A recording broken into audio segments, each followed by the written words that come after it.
Did we get it? I think we got it.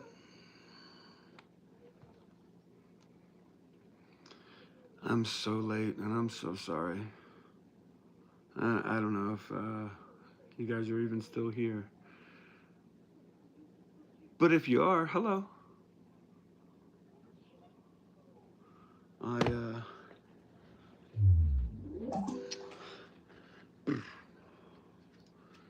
I got some cool stuff to talk about. Pardon me.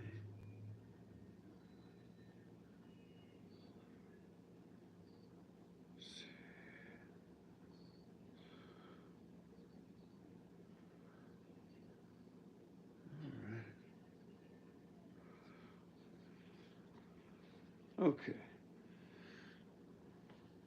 Alrighty, alrighty, alrighty. I don't know why I was being so advantageous and thinking that I could get this up and running by 8, and then I bumped it back to 8:30, and excuse me.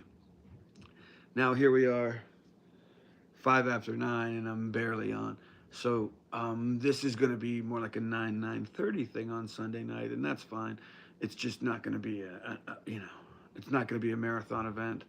A lot of my old live streams, back in the day, the Hash Church and just surprise live sessions and all that stuff were hour 90. I mean, just so long. This as I mentioned in the video description, I'm trying to feel out the format of this, how to make this make the most sense. But for now, essentially, what this specific stream, this Sunday night stream, is for, is answering the questions that I receive from my patrons on any of the posts that I have up on Patreon. And by that I mean that any patron, I have a what I call like a new recruit. It's like a trial size membership. Um, that's the only. I think it's just $3 a month. That's the only one that doesn't include this. But every other tier, from $5 up, um, includes the ability to comment under any video post, direct message me, anything on the Patreon website because you're a patron, and I will read that question and answer it for us all here on YouTube. And it's just a little thing I thought could be kind of fun for all of us, and maybe we could even get something out of it. And I'm sure we're going to come across some topics that I'm going to be Googling like a fool, trying to cover my ass, or maybe even, since we're here on YouTube and it's going to be a much wider audience, maybe I'll even have somebody that's here and can help me in the chat. But either way, the most important thing is that we get to the solution together. It's really not. It's not about who knows it or how much I know. It's about how much I can help us all learn, find out. All right. I don't have my laptop open like I should. What is good, T-Bone Dog? And boom, boom. And let me come over here. I think I'm actually going to do a little flippy flip here in a second. I hope you guys don't mind. It's going to be ugly.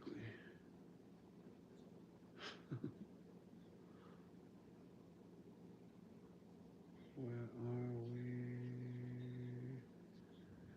Let's see.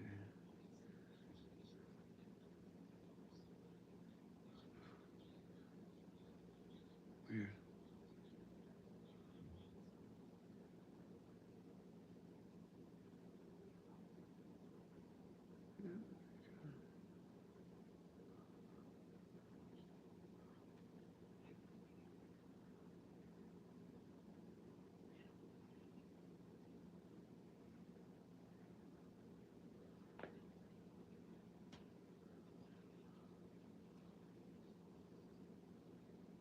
All right, there we are. Let's see if I can. Oops. let's see if I can kind of bring this up over here and still keep ahead of it.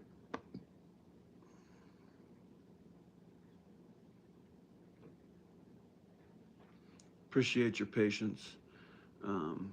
As I mentioned, I'll be scheduling these much more logistically in the future, meaning that I'll have all this stuff going.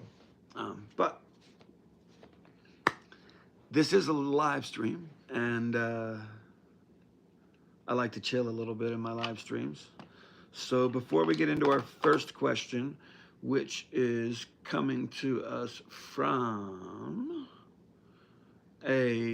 great to see you too, the man. First question is going to be coming from us from Kyle.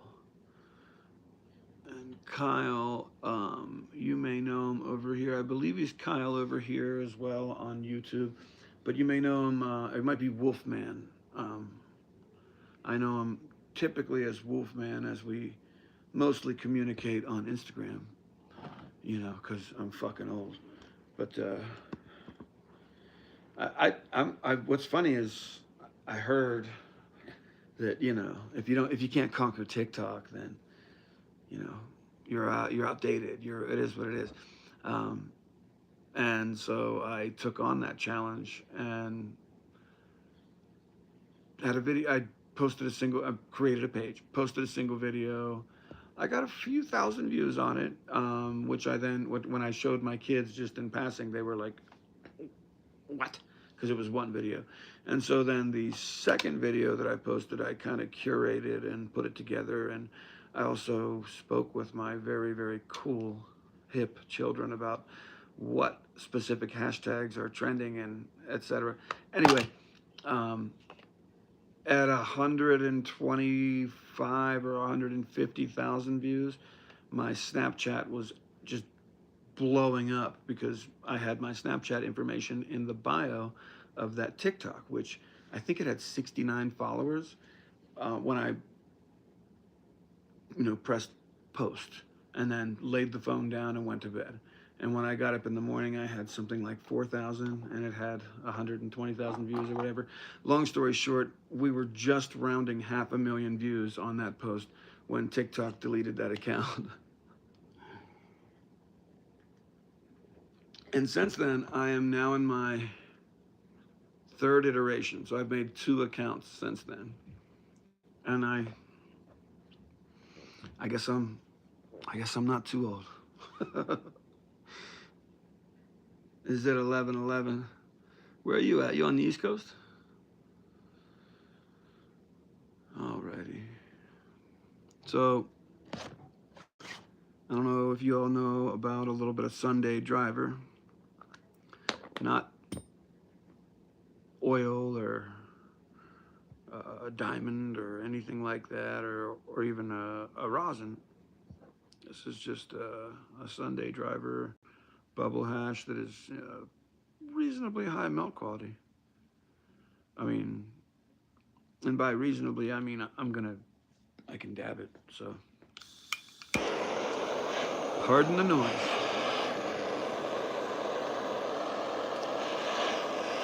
Let me know what's going on with you in those comments.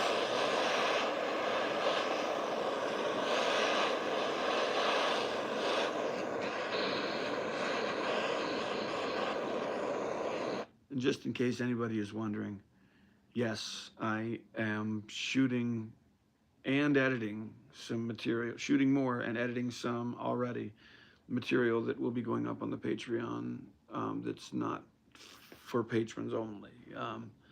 It'll kind of give, you know, the preview videos are what they are, little clips strung together, but I want to put some stuff together that will give some of you guys an idea of what you can get out of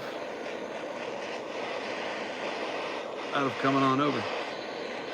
And membership starts at $3 a month.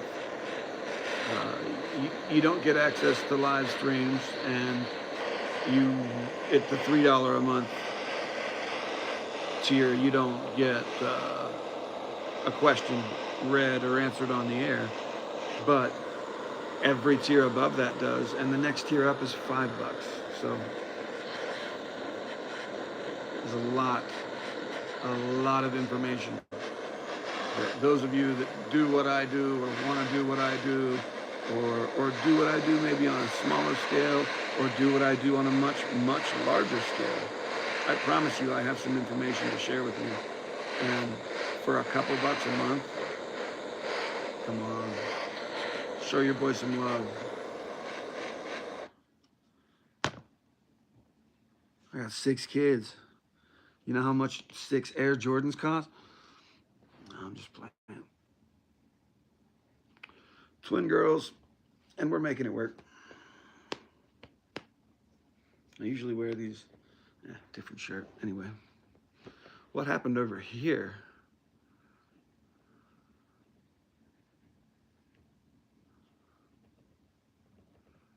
Okay, Maine. Yes, sir, you are. You're in the northeast. All right, guys. You know what that sound means. Cheers, ladies and gentlemen. Let's get into some Terp talk in just a moment.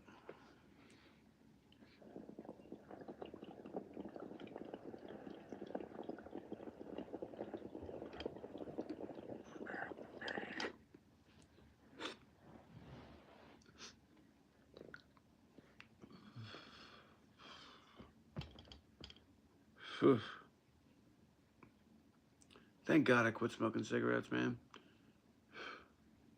I think I've posted since then. That was a little after I turned 40. So 8 months ago or so. But anyway, still staying strong with it. And it's awesome because I would not be able to rip like massive, not massive, but nice full. Where's my napkin?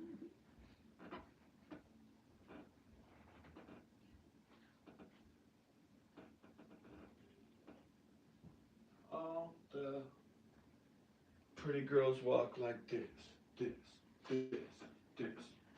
All right. Anyway, I wouldn't be able to rip anywhere near as full of a dose of full melt. I'm not smoking any oil or anything like that. It's just good quality bubble hash. But yeah, I wouldn't be able to get anywhere near that if I was still smoking cigarettes. It's crazy. Looks like there was whoa, what happened?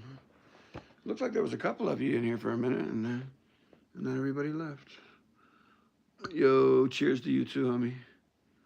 Loving the reels on IG. That's what's up, man. I'm so freaking old. I'm not even sure what I'm really doing over there, but I'm trying to. I don't know, man. I do it very mechanically, you know.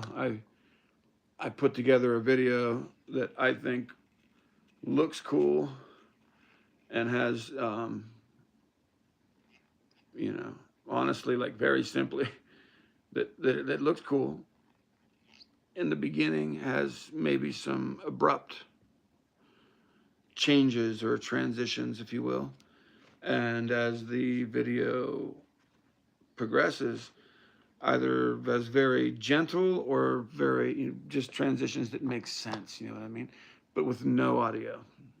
And then I take that amateur crap edit to Instagram, and of course, so that I can avoid copyright crap, I scroll through their trending audio, and then oddly enough, it's insane how often I feel like I find something that syncs up really well, and that just goes to show you how, you know, how amateur of an editor I am, because it's not that easy. The videos that I see that I'm like, wow, I mean, every single, like, I don't know, I tried to do one recently that I followed a template where you use like 42 photos because there's a kind of the beat is a little bit quick, a little choppy, but it came out like garbage. I think I even posted it here on YouTube too as a YouTube short, whatever that means. So who's all here and how y'all doing?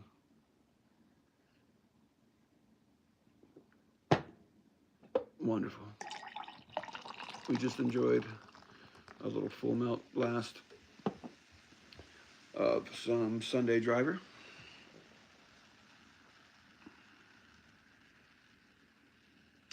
And so next we're gonna, hey, what's up, Risky? Joe from the United States Marine Corps and Risky say, hey, Joe says, when growing THCA diamonds, I was able to grow THCA diamonds. Now I have a vacuum oven that has exact temp. I have no success with the diamonds. Well, that can't be the only thing you're changing then. You're gonna have to look at your system. Did you do anything? Did you change anything else about the system? Are you? Is there any point before, like in recovery or anything like that, before it gets to the oven, when it can possibly get warm, and then aside from that, does it? How warm are you getting it in your oven? Right.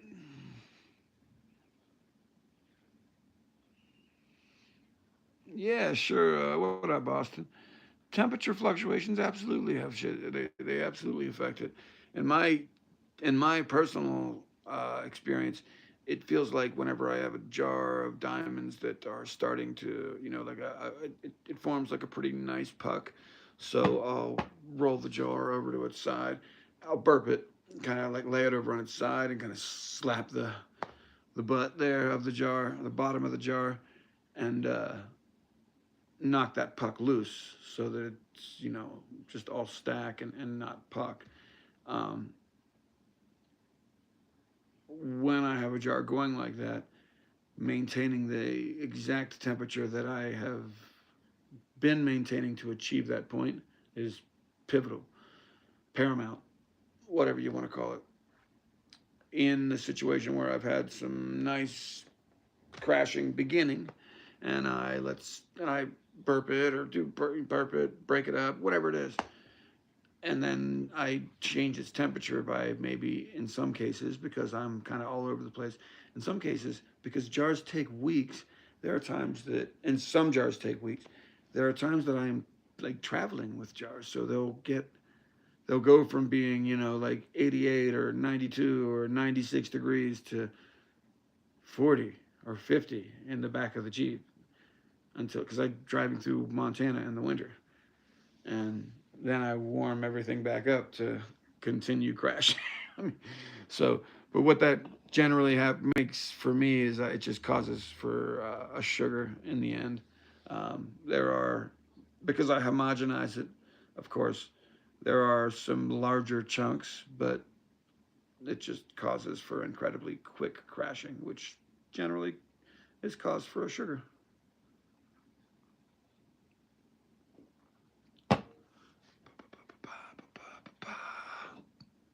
Let's see what you got right here. Appreciate you guys coming and hanging out with me. It is Sunday night. We got about 10 more minutes. So I'm going to get over here onto this is the first episode, so as I'm sure you can imagine, we don't have a plethora of Patreon specific questions to get to, but I do have some good stuff. And by next week, we'll see what's up.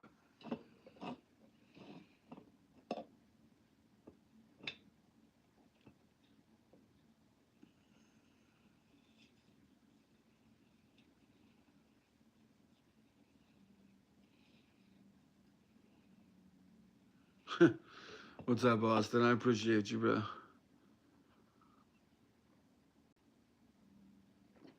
Okay, so, oh, thank you, man.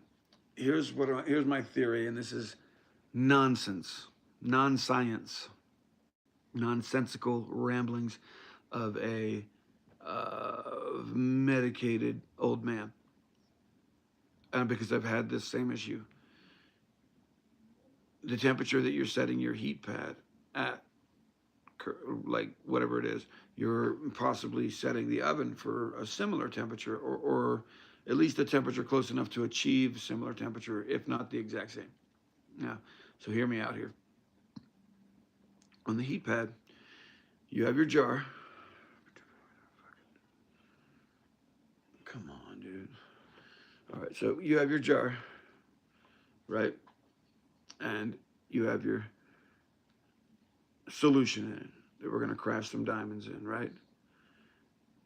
As the puck starts to form on the bottom here, from the heat that's only being applied from the bottom from the seedling mat, which works its way over hours, like you let it sit for days, works its way up through the crystallization layer or THCA fraction, or even just very simply the bottom quarter inch of the jar or whatever, until obviously more and more and more diamonds crash. And as that happens, more and more liquid is forced to the top, making it, I'm sure, much easier for that heat to travel up. But more importantly, the top part, or what we would call the headspace of the jar, is maintaining a cooler temperature because it has no ambient heat around it. It just has a seedling mat or a heat mat. When we're in the vacuum oven, we're applying the temperature that we've set the seedling mat, I'm assuming, a seedling mat at, we're applying that temperature convectionally to every section of the jar, causing for a lot of lid foiling, and really more importantly, just too high of heat to nurture a nice, slow, and, what did I say? Slow and steady crash, which would, of course, encourage a really nice formation.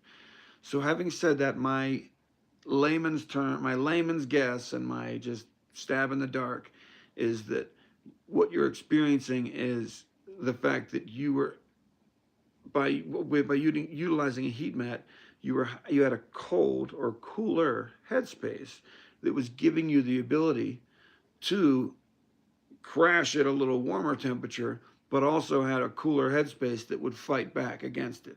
The other thing that we have to remember is that, of course, if and at every degree that we cool down a solvent, that immediately decreases PSI.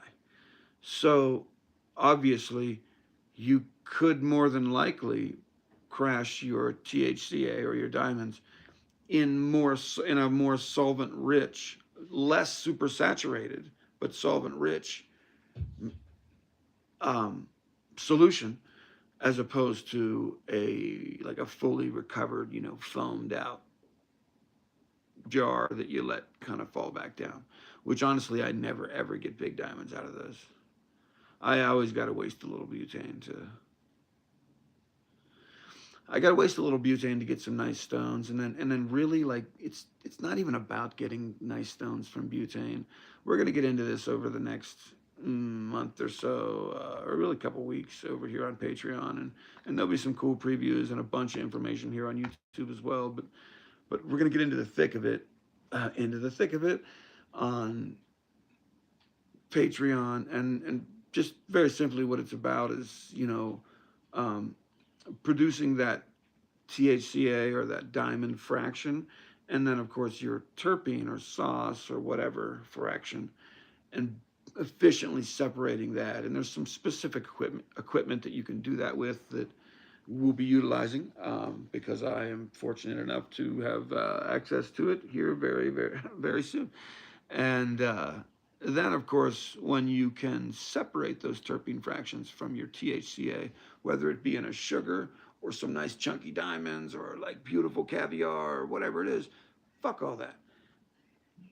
separate it completely bone dry, and then we're going to talk about recrystallization, um, redissolving it in a solvent again for a second time.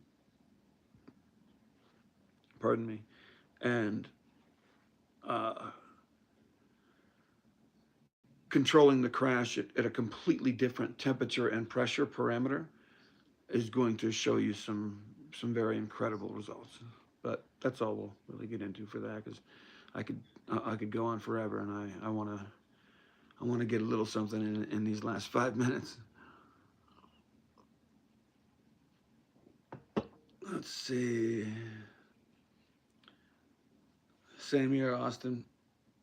What up, Dirty?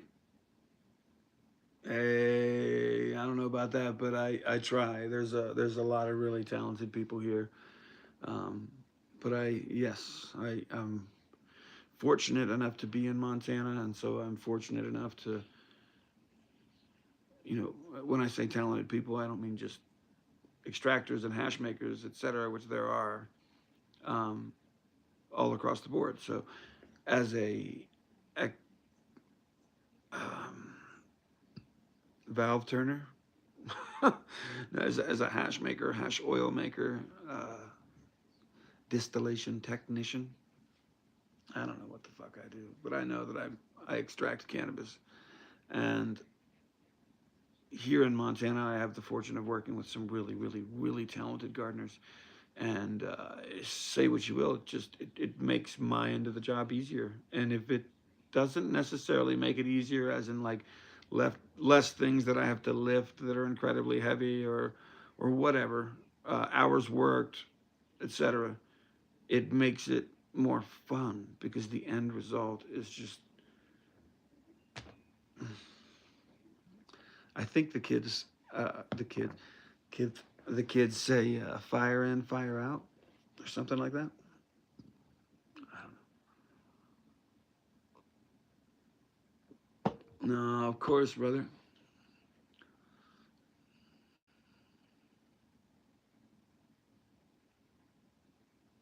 I mean, honestly, Joe, so that isn't really what I was trying to say, I guess. What I'm trying to say is that I think that you need to consider the fact that whatever you're setting your heating pad at, are you setting the heating pad in the vacuum oven for the same temperature or for similar temperatures? Because if so, I think you need to set the vacuum oven for a significantly lower temperature, because it's giving it ambient effect completely all around every part of the jar. Convectionally, it's applying heat everywhere, to the lid, the bottom, sides, So that's going to be significantly less heat overall. And then, of course, the other thing is that you may have been having some of the success you were having because what we talked about before, the thermodynamics of it, just the fact that the heat's in the bottom, and by the time you get to the headspace, it is cooling down enough that your solvent is sort of collapsing. And I mean, it's the psi of it is decreasing because it's cooler above or away from the heat mat. All that simply means is that you would more than likely be able to crash in a higher or lower concentration of solvent, more solvent in the jar. Um, in my experience, this does cause, the lower the saturation, or the further away from super saturation you are, the slower your crash will occur. But in some cases, it's where I see people grow in the biggest diamonds in a single solvent. If you truly want to grow rocks, and you want to grow like clear, beautiful wizard stones with facets that look like they were cut by a jeweler, re, recrystallization is where it's at. And again, it's a second solvent process, but we'll be going over that soon.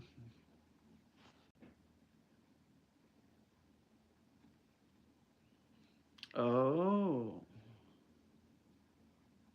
I wonder why. That's funny. So If the heating pad is fluctuating, that makes me think that possibly it's burping the solvent in a sense.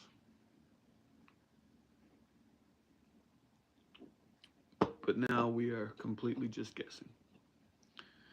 All right, ladies and gentlemen, we have yammered on, and it seems like so far the format of this is basically going to follow me hanging out with you guys, chatting with us, chatting you up a little bit in the comments if you'll listen to me. We chill a little bit, and I'm gonna try and get that wrapped up in a half an hour or less. At that point, we're gonna go to questions, and we will either go until we are out of questions or another half an hour's up. Again, many cheers to choose from on the Patreon. A lot of new, dope winterization video published the other day, and a lot more coming this week. But you can join for $3 just to see what's up, and everything above that, $5 and above, gives you the ability to have your question read here on our Sunday night series. 1 or 2 facts and 710 opinions. So the name is still being workshopped. Oh shit.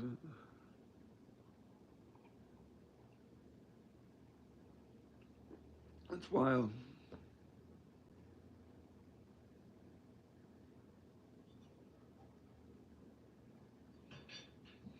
Oh, I made this year so far, 2023 or 2022?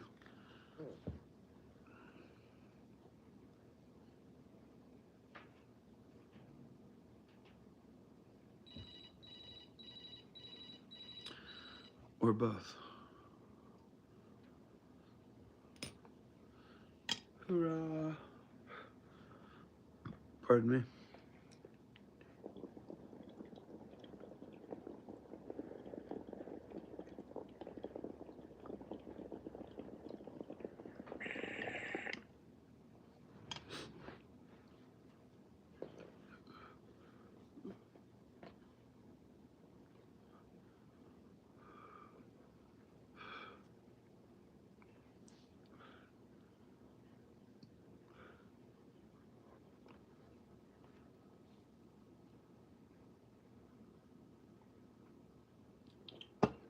Jesus. That was a tasty sip of grape juice and seltzer water.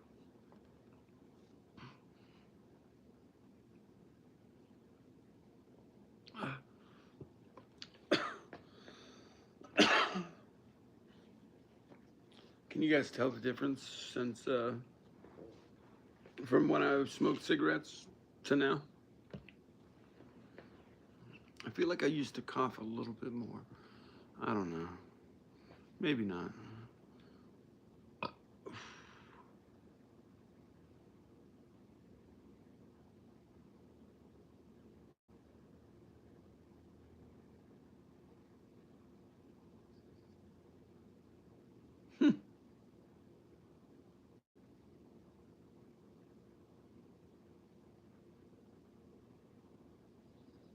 You did. Drinking a vitamin for the facial hours. Okay. So I'm gonna answer Syrup's question here, but Dirty, let me know if you mean fuck it, I'll just answer you for both. So, for the year 2022, I did a designer OG extraction, and I kept the terpene fraction. I actually separated the terpene fraction just a little bit early. I wanted to get a really clean separation. in doing that, I had about 60 or 58 or whatever percent THCA in the terp sauce, which is not insanely strong or whatever, but the terpene percentage was at just below 16%. So insanely high. And at 60%, still 60% THC, still in, like plenty high enough to get you with that terpene profile. Oh my God. But the THCA fraction, or the diamonds, we tested at 99.7. So, I've had some 99.99. I've had some 97.9. I've had some across all, kind of like all across the board there, above 95 when it comes to a THCA fraction recently. But those Designer OG, live Designer OG diamonds were incredibly pure, super clear. Single solvent, didn't recrystallize. Just made them on a cheap little closed loop in a tiny, cheap little vacuum oven in a tiny little room. So let's go. Oh, by the way, last year the best thing that I so that was Designer OG. And this year the best thing that I've extracted so far is this big fatty run I did of this apple fritter batter. It is gnarly. The test results are coming back, but oof, I can't wait to see it. Aside from that, I did a huge run of it. So I did 4.5 pound runs. So, put it all together. So, it got, I think a little over 1.2 kilograms of the batter. And this is all for the state of Montana. So this is not like me having pounds of oil just floating around my house or some shit. This is all in locked rooms on camera with metric tags taped to them and etc. Anyway, those are the two this past year, and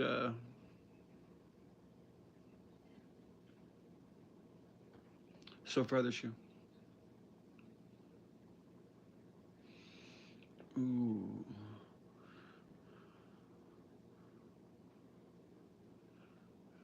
Solventless hash 12. So, to be perfectly honest with you, man, like most solventless, it's like most solventless processes are going to be, okay, they're always going to be more expensive. When done right, it's going to be an expression of the plant. If the plant that was selected to do this solventless extraction with, if that plant was perfect, or not perfect, or really like what you want as far as your expression, and then these solventless processes are done right, just very simply, removing with like very cold water, and then efficiently drying, whether it be freeze or air drying in a low temperature dry space, low temperature dry dark space, and whatever it is, and then pressing that properly on a rosin press. You're going to get an expression that I can't bring you with BHO. I can bring you like incredible potency and the meat of the flavor. Um, some cases, in some cases, some strains extract insanely well, and it really does feel like you're absolutely bringing the entire cultivar to life with hydrocarbon, with butane. But in most cases, that's only what I see with solventless. So in short, my opinion on it is that if it's done right, it's worth what it is. It's worth, in some cases, it's worth the extra money.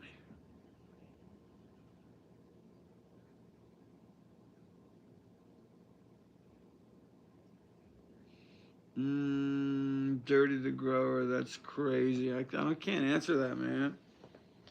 Um, the HTFSE and live resin or live rosin, because I want both. I always have both.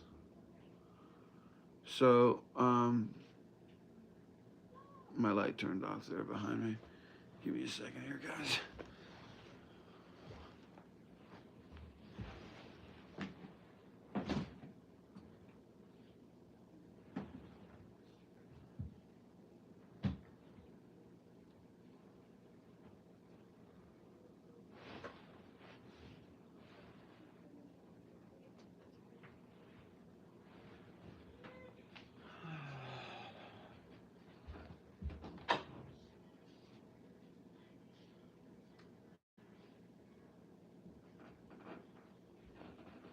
Okay, there we go. All right.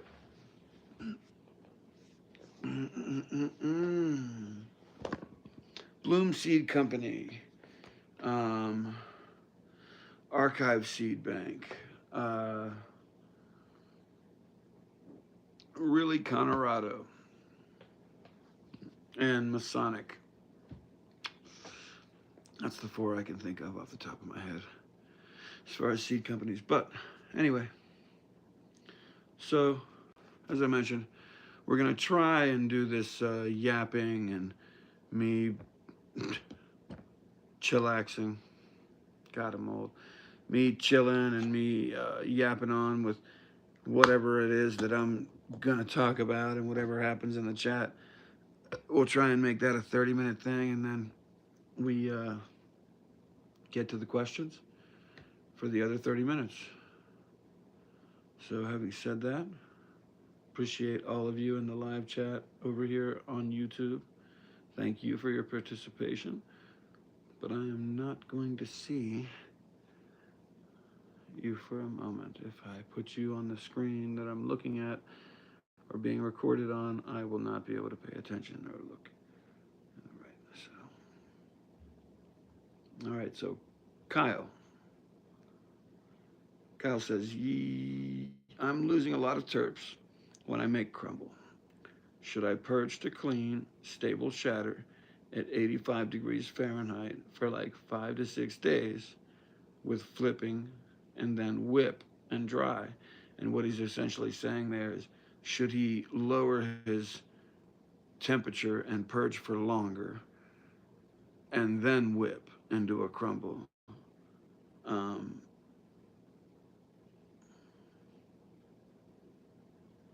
Flipping, then whip and dry. When I dry, do I need the standard 110 degrees Fahrenheit for crumble? Also, what's the best way to decarb at home so you don't lose terps, like for making carts? One love, bro. So,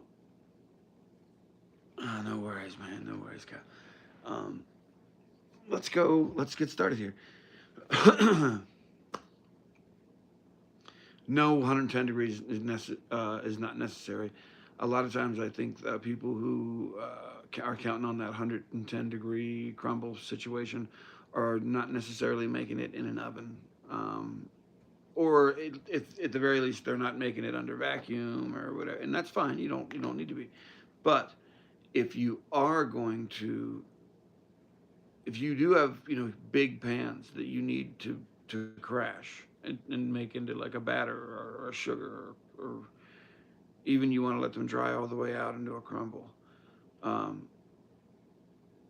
If you're going to play with these 100 and 105 and 110 degree temperatures Fahrenheit, the first night to 24 hours that it sits in the oven, so when it does its thing and it begins to express itself, needs to be in a sealed oven.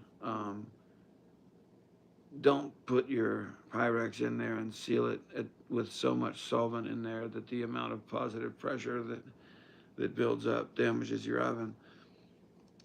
That's pretty easy. Just have it be relatively calm as far as any bubbles at room temperature. But that's what I can tell you for as far as hanging on to terps. you make them in the, and then this is the other thing.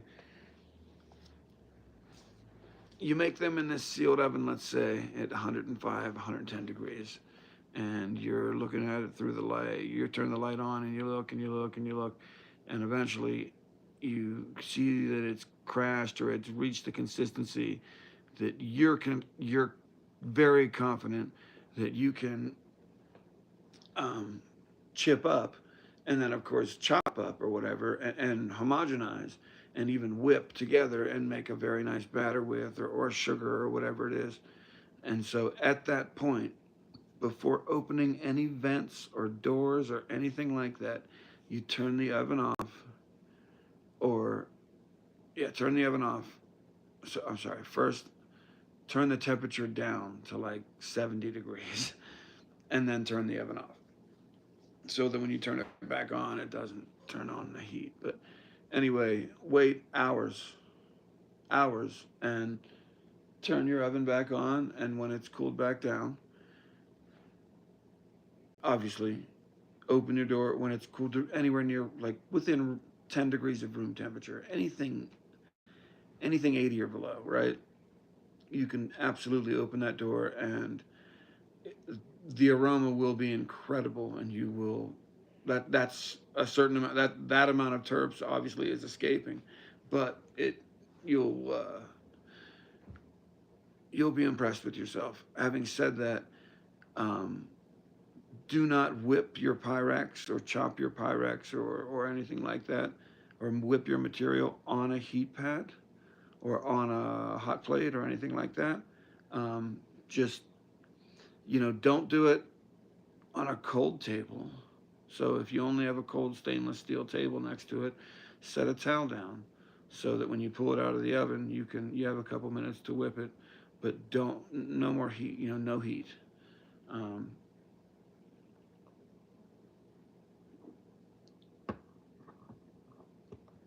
Aside from that,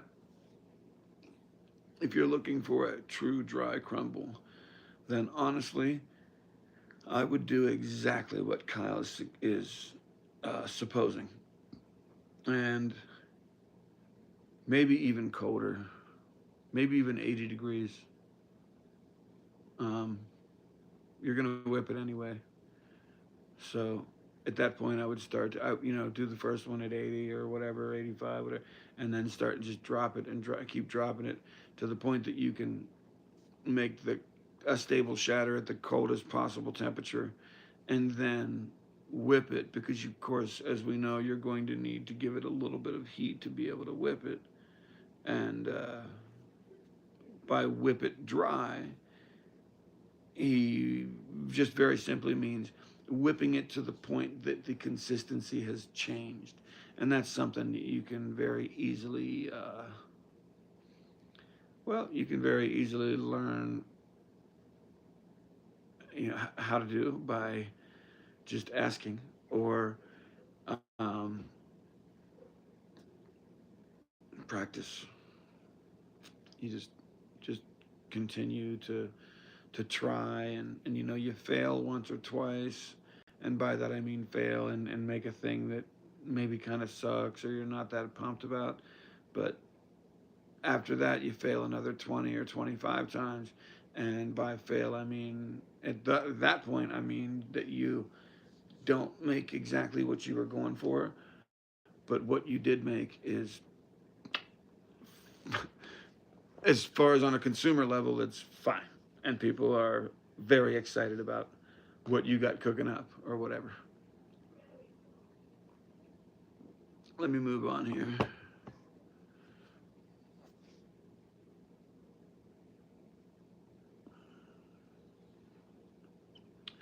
What's the best way to decarbonate so you don't lose terps for making carts? Very simple. I like to take my extract and I pour it into a Pyrex the exact same way I was just talking about to do, um, pardon me, to do a batter or a crumble or a sugar or sugary batter, whatever. Um, anyway, I this is kind of so to really like go into this and not like bore the hell out of everybody. I'll just say like I'll go into great detail on this in the closed loop video on Patreon, and of course there'll be previews everywhere too. But um, also, anytime you catch me at a live at the lab sesh, it's like wide open Q&A. But to make this to distill this down so that we can kind of digest it, if you will. What's the best way to make a full spectrum cartridge? And what he's saying is taking a material, like taking some really fire blue dream, running it through a BHO closed loop system, recovering as much of that butane as possible, pouring that BHO into a jar, Pyrex, parchment paper, whatever it is that you're going to make. And in this situation, I would absolutely suggest that you pour it into a Pyrex and you do what we talked about a little while ago, which is place it into a sealed oven. You don't have to do 100 or even 100, 110 or even 100 degrees. You can absolutely do 90, 95, even 85. You're just going to need to wait. But the most important thing is that you let it purge naturally, just aspirate naturally or evaporate naturally at room temperature in a safe setting where there is proper ventilation, so that by the time you go to put it into the vacuum oven, you can seal it and it doesn't develop too much positive pressure, but it will develop some. Depending on the temperature, 85 to 105 is greatly going to determine the speed at which it will crash, meaning essentially the size of the diamonds or THCA that it will crash, which really essentially means nothing, because what we're about to do next makes it so that you don't need to grow big diamonds. So honestly, in this setting, I would make sure that it was evaporated to the point that it could be, if it was oil in a jar, you could absolutely cap it at any point and set it in an oven to be diamonds and sauce, and not have to even consider worrying about it. But having said that, you're going to put that Pyrex into an oven, let that Pyrex crash over the weekend, however long it takes. And I would do it at 100 degrees, maybe 105, whatever you want. But I would do it at 100 degrees and let it crash for 3 days. And when you have a nice, and very pronounced THCA and terpene fraction, you can then scoop that all out of a Pyrex and store that into a large, like at least a 0.75 liter or even the 1.5 or 2 liter mason jars, however much you're actually producing. But either way, you want about 80% of headspace above whatever it is that however much you're putting in the jar. So, if you have one of those little like half-liter jars, then you only really want to put about 100 grams in that. Anyway,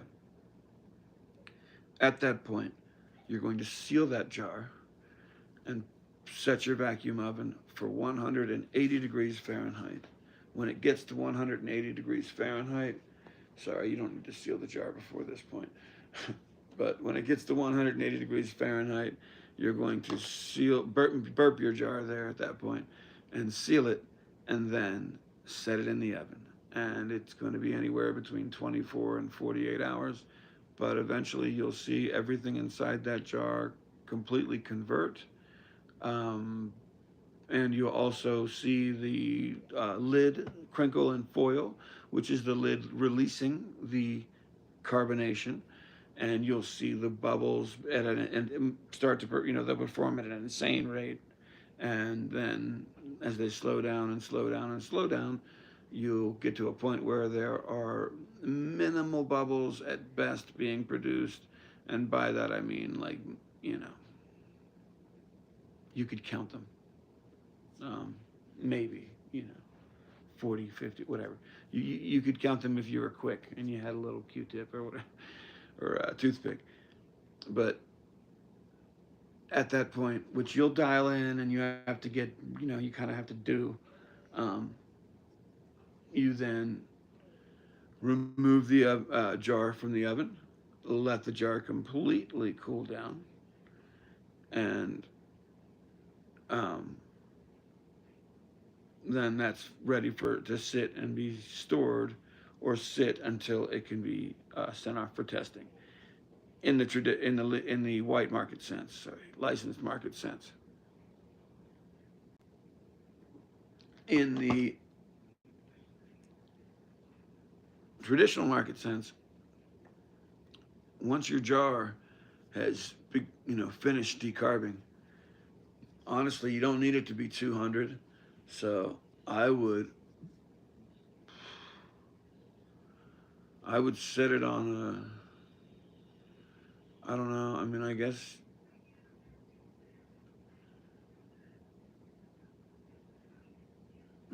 maybe make a water bath that's like, what, 60, 65 degrees Celsius or whatever, you know what I mean? Um, and then you could put it in that and it'll cool down to about 150. But either way, you need it to stay about that warm. So a water bath's a good idea. Anyway, if you're trying to basically pull it right from the oven and fill it with your cartridges from it right there and right there, you're going to want to do that as quick as possible, but without opening too early, if that makes sense. And that's another thing that you kind of got to dial in. And by that I mean the size of each batch is a majorly effective variable. And then of course the ambient temperature and the size of the room that you're in are are really independent variables that can really sway the numbers. So I hope that helps. Kyle, you know what's up. Much love to you. And for the record, I just want to say much, much, much love to Kyle Menelby Tech, Michael, Steve, and David. I appreciate all you guys. I'm going to get over here and say what's up real quick.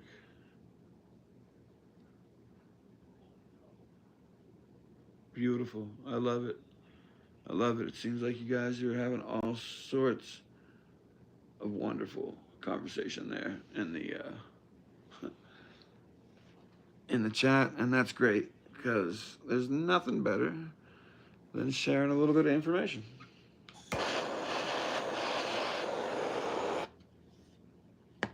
But I unfortunately am gonna have to call it an evening. It's been 1 week since you looked at that.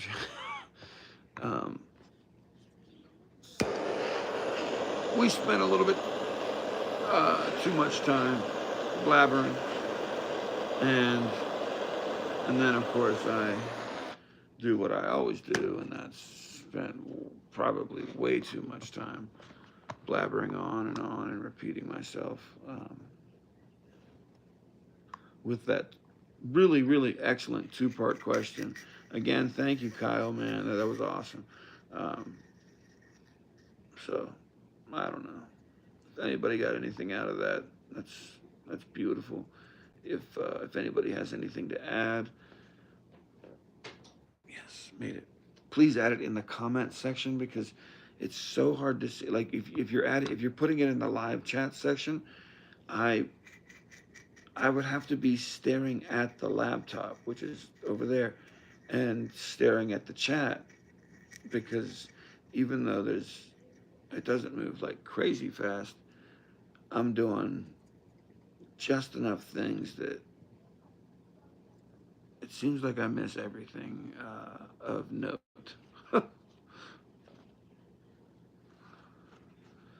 I always see the like, I just farted and let's take a dab, and you know what I mean. But I rarely see the chemical contributions, or as I mentioned, when I do, I don't really have I don't really have the time to engage because I gotta go. It's been an hour. But what I can tell you is this: on Tuesday, Wednesday, or Thursday, and I'll give you guys 24 hours notice. Um, I'll be going live again in the lab, and we will talk a little more about whatever specific process I happen to be doing when we go live, and of course whatever questions we have or anyone has outside of that, um, I'll do my best. And as always, my wonderful, incredibly informed live chat. I mean, shit. Sometimes I wonder if I should, sometimes I wonder if I should just turn on the camera and say X, Y, Z. Anyway, um, I think that more can be learned from the live chat a lot of times than my blabbering butt. But having said that, I hope you all had a wonderful weekend. Let's all get out there and crush it this week. I know I'm going to try my best. And by that I mean, I'm going to get me some.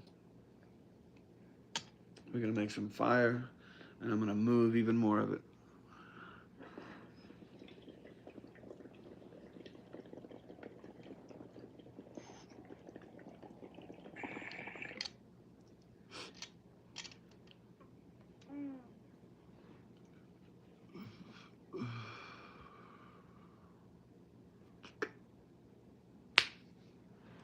Peace. You guys have a wonderful week. I'll see you in a couple days. And, of course, for those of you interested, check the video description for the link to the Patreon.